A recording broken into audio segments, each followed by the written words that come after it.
Yeah. On the Standard newspaper, on the front page there, inside Uhuru's last budget. Yeah. And of course, here's the top story of the day. 2.6 trillion shillings is what the government has said they will be using for the budget this year. Yeah. But what's interesting with the numbers is that 1.7 trillion shillings of that budget is to be collected through tax revenues. Yes, and they also say that it will have a deficit, that they don't know how they are going to plug it. And remember, there's the issue that we are already quite in debt, and the government is borrowing a lot.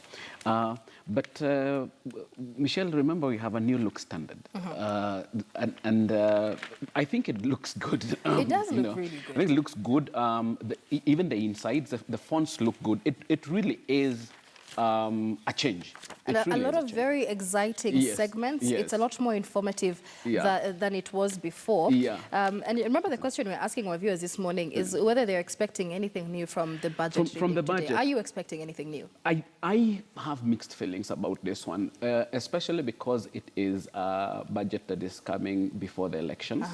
And you remember we had this discussion when we were having the State of the Nation address, and we asked ourselves, to what extent are we going to have a State of the Nation address, or to what extent is the president going to make a pitch for his re-election? So I think for me, that's what I would be watching out for. Are we looking at an election year budget, or are we looking at something that is more significant than that? Because if it is an election year budget, it's just politics. Yes. And of course, this has been termed as Kenya's most ambitious budget yet. So.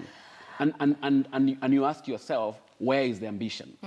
Is the ambition a fiscal ambition, or is the ambition a political electioneering ambition? And let's hear what it is, and then we will be able to differentiate what is politics and what is government. And of course, even just taking a look at what informed some of the budget decisions that they made. But let's keep with the Standard for a minute and take a look at page 4 of the paper.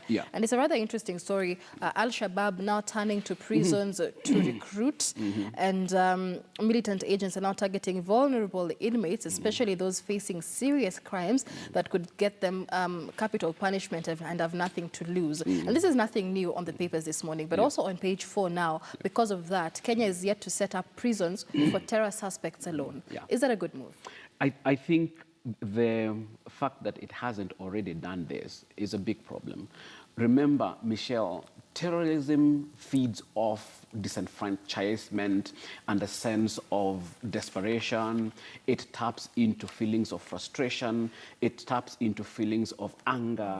And therefore, when you have a population that have nothing to lose, it is a huge, huge harvesting ground for terrorists. Remember, though, that we also have our KDF soldiers in Somalia trying to still deal with the same problem. What happens with terrorism is that it mutates. It's very malleable. If you approach it from the side, it changes and it becomes something else.